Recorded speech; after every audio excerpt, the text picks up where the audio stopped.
Highbridge Audio and the Mysterious Press present Streets of Fire by Thomas H. Cook. Read by Ray Chase. Original material copyright 1989 Thomas H. Cook.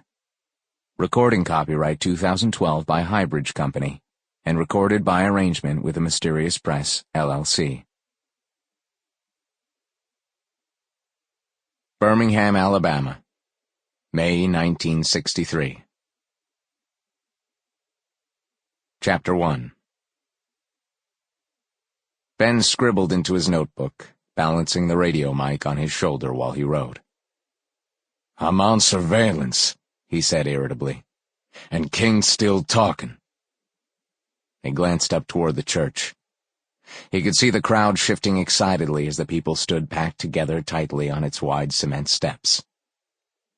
"I've got to pull you off for a minute," the dispatcher said.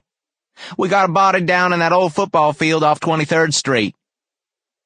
23rd Street, Ben asked.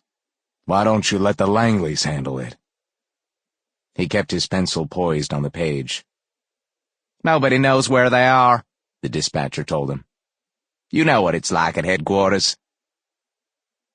Ben knew exactly what it was like, and as he looked out toward the crowded cement steps of the 16th Street Baptist Church, they reminded him of the chaos which had overtaken police headquarters as well since the demonstrations had begun.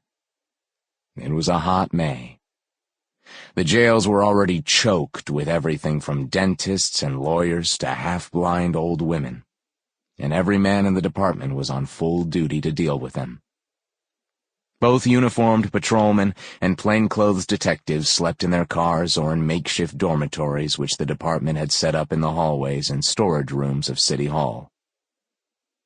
Sometimes, as Ben had already complained, the whole place looked more like a Skid Row flophouse than a government building.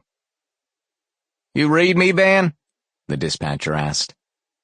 "Yeah, all right," Ben said drearily. "That old football field off 23rd, the dispatcher reminded him. "I'll get there as soon as I can," Ben said. He clicked off the radio, snapped it back into its cradle, and hit the ignition. The engine groaned fitfully in the steamy air, and several of the people who stood crowded together around the old brick church glanced toward him, their brown eyes watching him silently as he pulled away. It took no more than a few minutes for him to make it all the way across town to the football field. There was almost no traffic and scarcely anyone on the streets.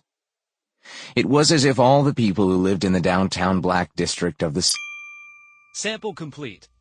Ready to continue?